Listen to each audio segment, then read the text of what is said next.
Yeah, it is very good. So I think yes, now we can start. We will do it without webcam because the internet is quite weak on in some countries, and I think we can start now. First, I want to say hello to everybody, and I'm Ruth Schmelzer. We record this online conference, and I'm from the European Photo Academy, and in this online presentation, we, that means the project partners, will give you an overview and a kind of summary of this 2 years project. If one looks more closely, volunteering can be found everywhere.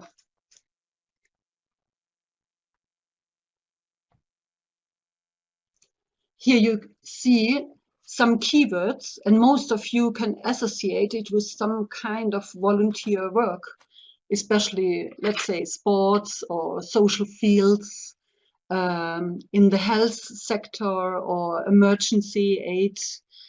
We can find lots of volunteers. Here I would like to show you some examples of volunteering in Italy.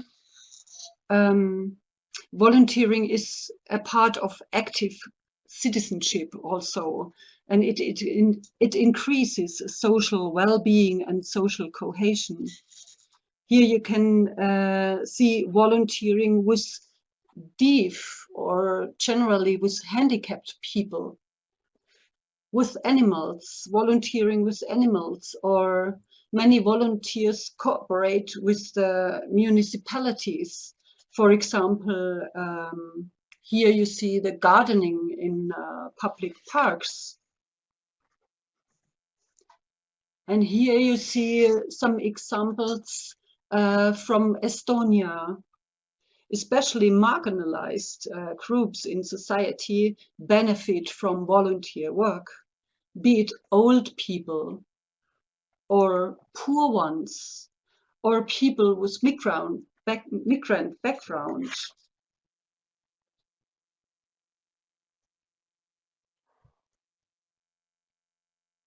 Gender equity and health sector and political volunteering are important fields in volunteering. Volunteers involved in the, here are volunteers involved in the distribution of food to poor ones. Such volunteers can be found in all countries, here especially in the distribution of food. These are volunteers from France. Generally, democracies thrive from the engagement of their citizens in many respects.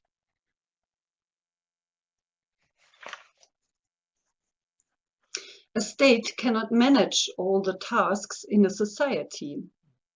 A good example is volunteering in the huge field of natural disasters, crisis, emergency aid. Here you can see volunteers of a fire brigade, rescue dogs, or equipment of the German Federal Agency for Technical Relief, where volunteers offer technical assistance in natural disasters or other catastrophes. In 2018, 80,000 volunteers were involved in this agency. So you see, volunteer work has also an enormous economic value. The THW is a country-specific organization in Germany. In Italy, where there are many earthquakes, many volunteers are organized in a special civil protection in case of earthquakes. This is another special organization. Nature protection provides a lot of possibilities for volunteers. Here you see the Mountain Forest Project, which is already a transnational project. Many volunteers have also special skills and can offer their special services. For example, here, a man repair old things.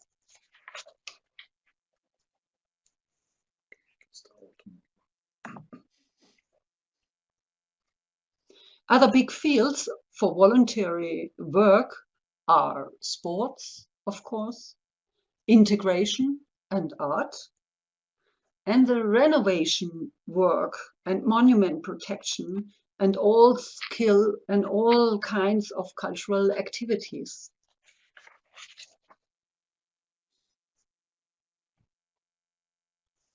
Here you can see some volunteers in Sweden. They provide support here. They provide support for new students walking through the streets in order to protect children and young people.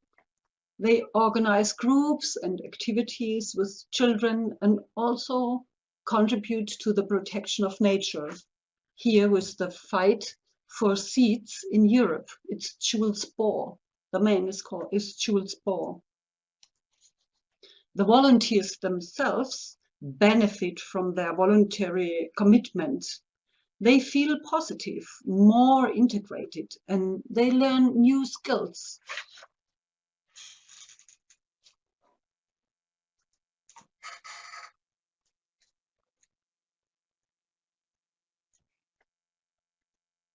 Let me mention some of the most important general aspects of volunteering in Europe. There are remarkable differences of volunteering between the European countries, influenced by their tradition, politics, and history. The infrastructures to promote volunteering are different. Some countries have a dense network of volunteering organizations, and others profit more from the private engagement of citizens. The statistical data about volunteering are different and often not sufficient to reflect the real situation.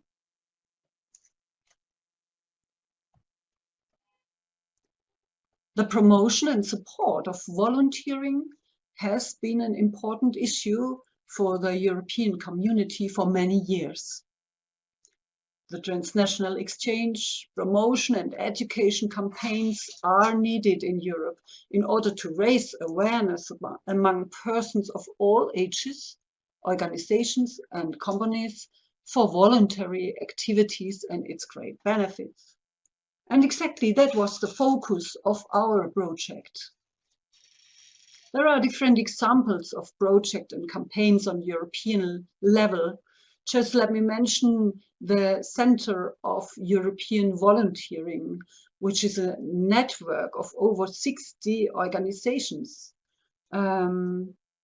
Since 2013, this Center of European Volunteering organizes the competition European Volunteering Capital.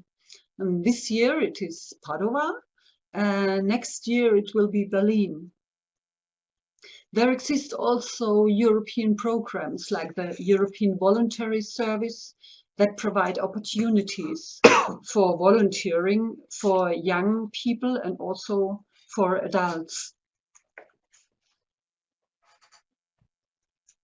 Let me mention briefly the main targets of the project. It was to give people an idea of the diversity of the voluntary sector.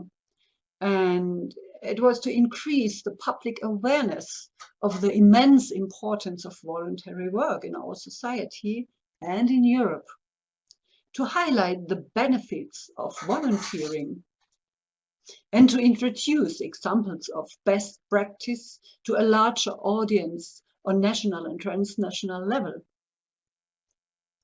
We wanted to encourage the exchange and communication of volunteers and organizations concerned in volunteering from local to European level. And finally, it was a very important target of the project to encourage people of all ages to become a volunteer. Now let's have a look on the 5 project partners. First, I would like to start with ST People to People. It is a well-experienced NGO that organizes also volunteer work. It is a chapter of the People to People International NGO, which was founded already in the early 90s. Their aim is to enhance international understanding and friendship through educational, cultural, and humanitarian activities. So volunteering is in their focus. All project partners contributed with excellent skills in photography, journalism, project management, and intercultural skills, to mention only a few of the important skills. And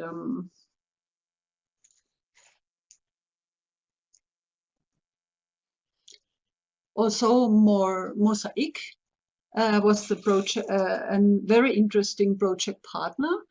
And Julia Usova is the leader of More Mosaic, of the NGO More Mosaic. And Julia, maybe you can tell us something from More Mosaic. Yes, of course. Good evening. I am a founder of NGO from Sweden, More Mosaic, and we were established 2013 and have been working mainly with non-formal education with youth and in the frame of Erasmus Plus program. But thanks to many possibilities of this program, we were able to travel and to conduct projects all over Europe, we can say, and also stretched ourselves to Morocco, Balkan and Eastern European countries.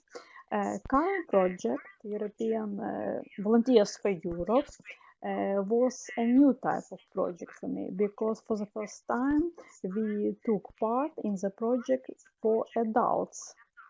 Nevertheless, it really contributed a lot to our activities, and we really began by this project an exciting journey to have more activities in Sweden. Mm-hmm. Thank you very much, Julia, for this short but very interesting information about More Mosaic. And we were really lucky to have More Mosaic in our project, because this was a very interesting part from the contribution from the northern countries. And it was also interesting that you worked with young people, because we want to target volunteers or people of all ages. And also the next partner from France, Mitra France, worked also a lot with young people, and we were lucky that we included also this project partner into the project. And here I have the leader of the project is Pavel Smulski, and from Mitra France. Pavel, are you ready to? We don't hear you. Could you? Yes, good evening, everyone. Oh. Can you hear me? Yes. So, yeah. So maybe Pavel Smulski can give us some information from Mitra France. Thank you, Pavel. Good evening, everyone. So I briefly present the organization. briefly present the organization. Back in 2015, we're a relatively new organization. We're based in southeastern part of France. Many of you know us. Already to the city. We work mainly with national minorities in France, and we work a lot on projects centered around media literacy, critical thinking. We also have people who volunteer, not necessarily within our organization, but outside our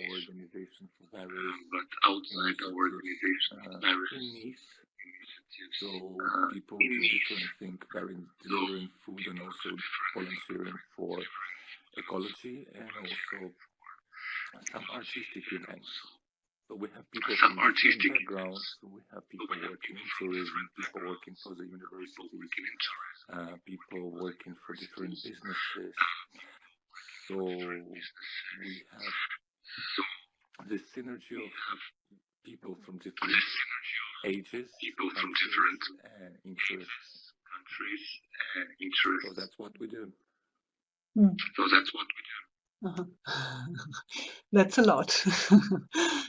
Thank you very much, Pavel, for this interesting introduction. And you see there is a huge network of these NGOs, and that enabled us to disseminate our results very good. So now let me go to the next slide, and here you see a slide from our Italian project partner, Acquamarina Associazione Culturale, and the leader of this association, Anna Maria Castellan, will tell you something about her association. So Anna Maria, please could you activate your microphone? Yes. Okay, hello, good evening to everybody. Can you hear me? Yes. We hear you very well, thank you. Yes? Okay. Yes. So Acquamarina is a cultural association founded in 2002, and the aim of the association is to work with the photography. We are our photography association, and we deal with in any field in which photography exists. We work with young people, with courses, and with photographers, professionists, and we work we publish catalogs, books, and organize exhibition, meeting, and lately, in the last 5 or 6 years, we participated also to European Erasmus Plus project, as this one that is so interesting for us, because it opened a lot of way to cooperate and collaborations.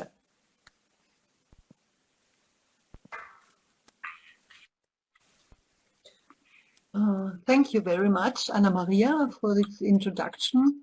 And it is a very nice aspect that especially this project opened many new ways for cooperation for your association. It was it's very nice. So let's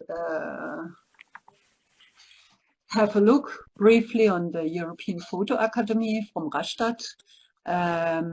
This private academy is the coordinator of the project. And like Aquamarina, the Academy wants to spread and deepen the art of photography in all areas in which photography is applied, be it culture or art or social issues like volunteering or cyberbullying. Of course, always combined with adult education. If you click at the project homepage, www.volunteers4europe.eu, you can find links to the project partners and find more information on their homepages.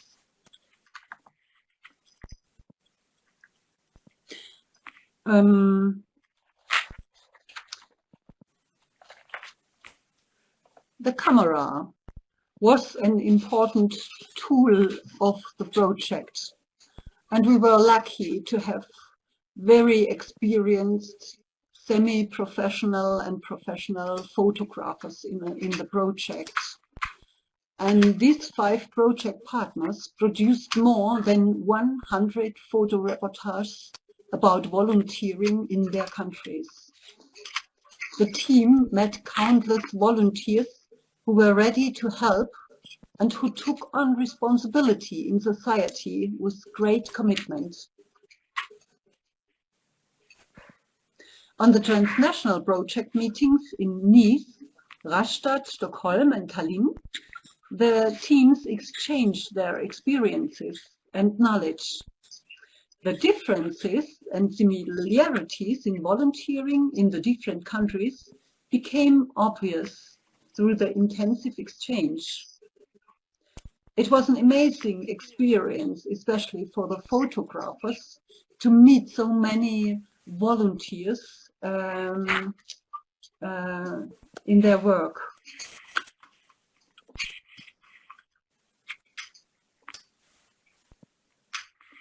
I hear some noise, maybe, yes, Anna Maria deactivated her microphone. That's great, thank you. So, finally, an ebook was published with all photo reports of the project teams. In this ebook, you will find also information about the activities of the project and the Erasmus Plus funding program. A very important part of the project were the international exhibitions and events on volunteering. We estimated that we reached about 8,000 to 10,000 people alone with these exhibitions and events. Of course, we just reached them with our information. We cannot say who read all the informations in details or so, but we offered the information to many people.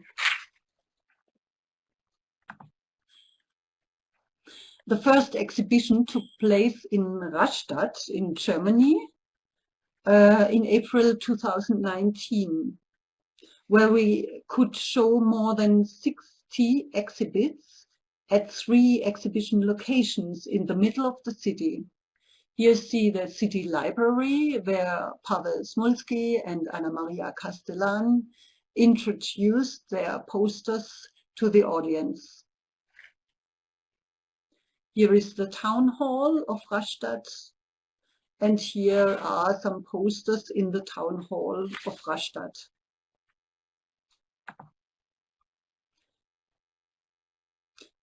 The exhibition and opening event was in the Baroque castle of Rastatt in the Memorial for Freedom movement in Germany history. It is a branch of the German Federal Archive.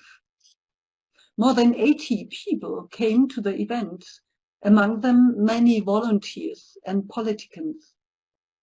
A volunteer of the rescue dog group reported about his work.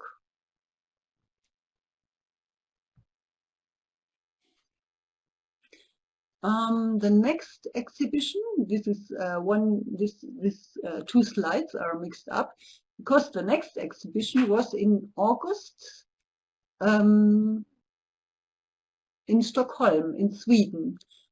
Julia, do you want to tell us something about this exhibition? If so, it would be nice if you could activate your microphone. Yes. Yes, thanks to this project, we really discovered a lot of interesting initiatives in Sweden. And I have to say that it encompassed both individual initiatives, some association initiatives, and small groups in terms of volunteering. It was interesting to see that many people, probably all of them, were quite humble about things they are doing for volunteering, for their communities. And it was very difficult to invite them to be included in our photo exhibition because they didn't want this, as they thought, extravagant, unnecessary exposure. Nevertheless, we managed to convince them, and again, it's thanks that this project had an international, European dimension, and we had interesting spectrum, mosaic, I would say, different people and their projects as a contribution from Sweden. And in terms of exhibition hall, we chose one of the Stockholm municipalities. It's called the People's House, in a big hall that we were able really to place and in the best way all exhibits for the photos. And if I'm not mistaken, almost all people, participants of our photo projects from Sweden came to the opening to meet international guests, to speak to the audience. And yes, I think it was a very beneficial project and journey that Mosaic, and I hope together with all partners, had. That's it. Thank you very much, Julia, for this description or informations about the exhibition and your experiences in Sweden. Now I would try to make one step back because the exhibition in Tallinn in Estonia took place after the exhibition in Stockholm in September. And this exhibition was organized from SD people to people in the info center Tallinn of the city government, and also in the Russov Gallery in Tallinn, which is a very nice meeting point, a cultural meeting point and social meeting point directly in Tallinn. So the exhibition venue in the info center Tallinn was very interesting. We could show twin walls, and the people who passed in the streets could see a part of this exhibition, and with the many posters and with the different types of volunteering, and also inside the city center there was a possibility to have a look at the posters. So the next exhibition was planned in Italy and then in Nice. And in Italy, we planned the exhibition in April 2020, but due to the Corona pandemic, we had to postpone it. And fortunately, Anna Maria Castellan was able to organize the exhibition now in August 2020 in the Biblioteca Statale Steliocrise. Anna Maria, could you tell us something from the about this exhibition? Of the event we organized in Trieste. Yes, thank you.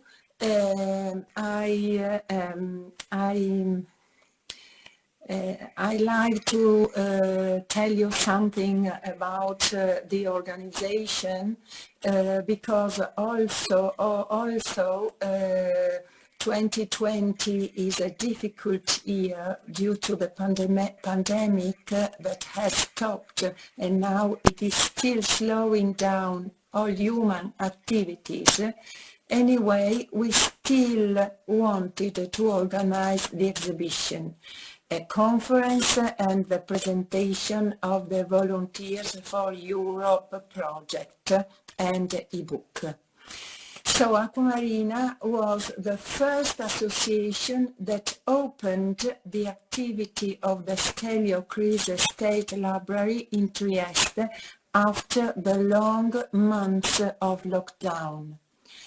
First of all, we organized ourselves for a live streaming broadcast. Then we equipped ourselves with a camera and other similar stuff.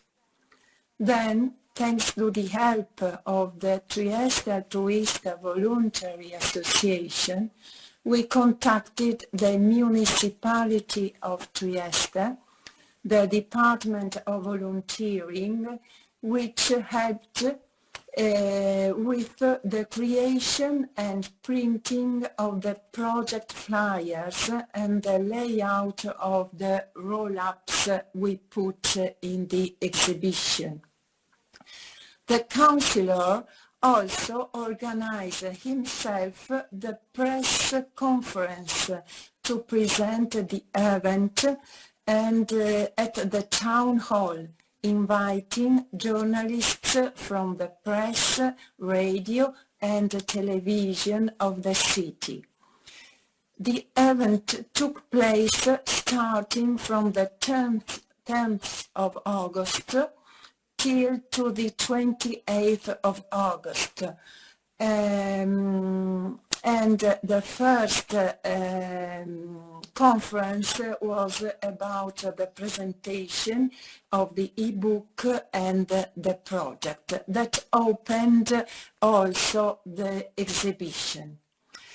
In the conference hall that usually holds 100 people, 100 persons, the COVID rules have reduced the attendance to 30 people, but many people have followed the conferences in Facebook and YouTube streaming.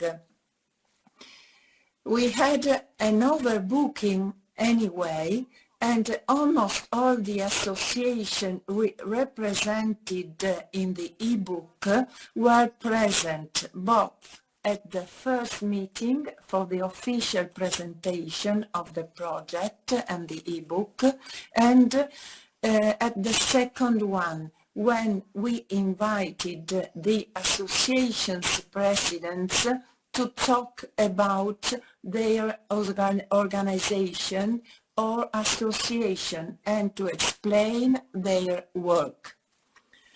The speeches result was a rich range of actions that do good for people and enrich society. It was an opportunity to know the voluntary association of the town each and deepen their work. In my opinion, Italy would stop without the daily support of the contribution of the existing volunteer network that grow up just because the coronavirus. And especially in the worst period of lockdown that we have experienced, the voluntary organizations have worked together and together face the pandemic. There are such a lot of examples to cite and reported, but there are, as reported by the director of the CSV of Padua, representing Padua in the 2020 European Capital of the Volunteering. His name is Niccolò Gennaro, and he came to the conference on the 28th of August in Trieste. This year, not only Padua, but the whole nation, whole Italy, has benefited from great volunteer action. Passing to talk about the exhibition, the Stelio Crise State Library is located in Palazzo Morpurgo Brambilla, of historical and architectural significance. The exhibition was held on the first floor of the building. The idea we had is of displaying all the posters attaching one other. Was like to create a larger poster made up of many pieces that are the association united by a sort of invisible fil rouge that represent the feeling that unites all the volunteers, that is the love for other people. In this process, we had to organize ourselves, discuss with the administrations who were afraid for people infections, by thermal scanners, ask for reservation online and provide the data of the people who participated. We did a great job that complicated the organization, but we did it also with the great help of the volunteers of Trieste Altruista, and for this we are very proud. What can I say? For the exhibition, we received requested to bring it both to Padua and to exhibit again in Trieste. And now we are trying to make an agreement. I was also invited in a live television broadcast where I presented the Volunteers4Europe project, and I talk about the Trieste event we organized.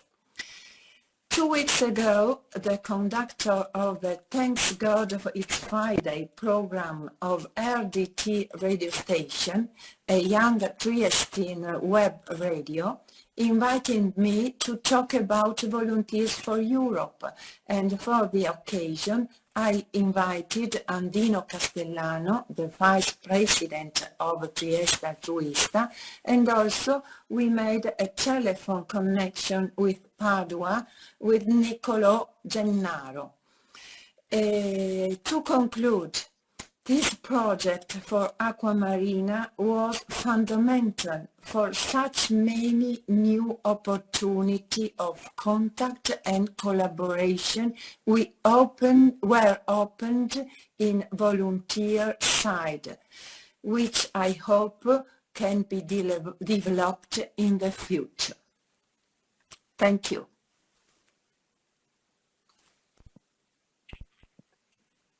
Thank you very much, Anna Maria, for this interesting informations.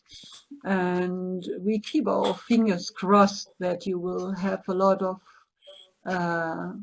pleasure and nice experience in these new connections that opened due to this project.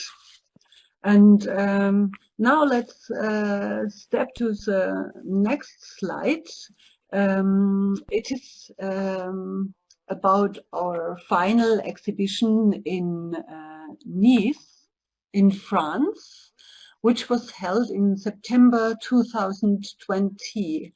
And I would like to ask Pavel to give us some information about the conduction of the exhibition in Nice. Hello once again, can you hear me? Yes, it's a little bit louder would be good. So Mitra France team has organized the exhibition in France in September 2020. It was not easy to organize it because we contacted many spots to organize it, but because of the pandemic it was not easy. Still, we could organize it without a vernissage, so people were not allowed to gather in big groups. And is it possible to speak a little bit louder, Pavel? It is very... we could organize the Mediathèque Louis Nucera, which is the biggest exhibition in Mediathèque Louis Nucera, which is the biggest like a library in Nice and also in the region. Like a library.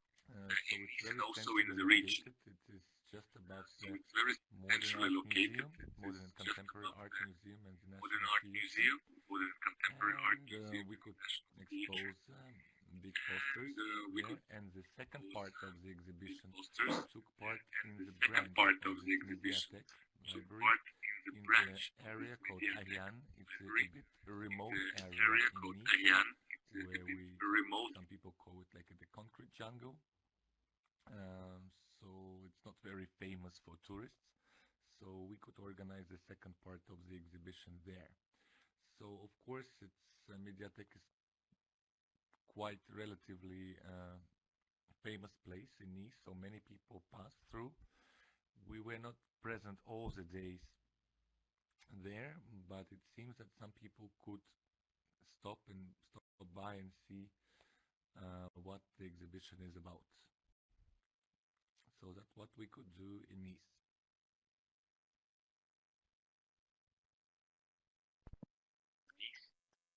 Thank you very much, Pavel, for the informations. And was it possible for the passengers to come and go as they liked, or were there also some restrictions? Were, like, it is compulsory to wear masks. People were compulsory to wear masks. People were coming and stopping, but it was forbidden to gather big groups of people.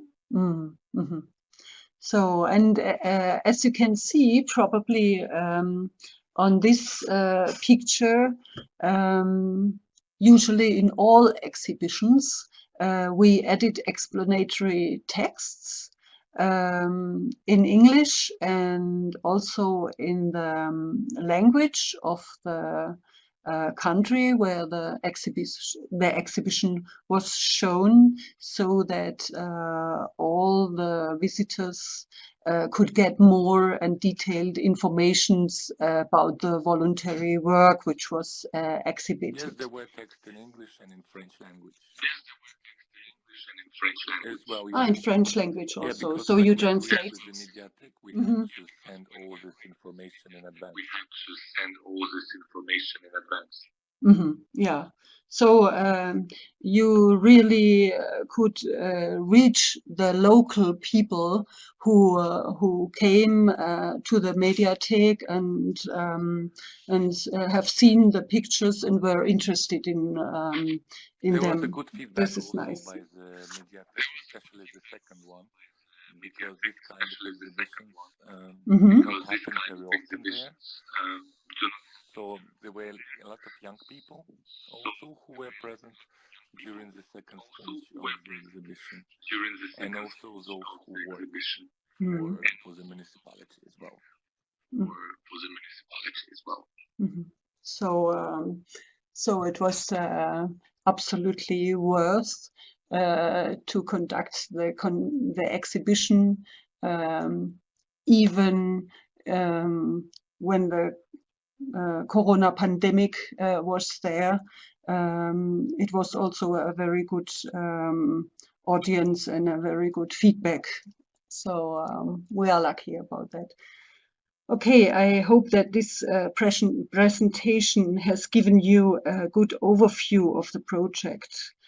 On the project homepage, and of course in the ebook, you will find more information about the project and about volunteering in Europe. We also described the exhibitions more detailed. If you have now any questions, please feel free to write it in the chat, or any comments to this project. If not, we thank you very much for your attention. So if you have any comment or a question, please feel free to ask.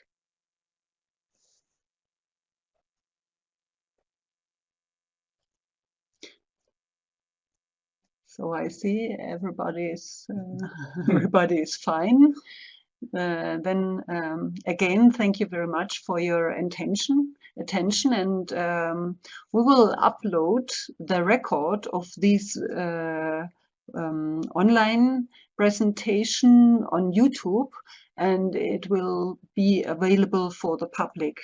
So you will find the link on the project homepage. Thank you very much, and have a nice evening. Bye bye. Yes. Yeah, thank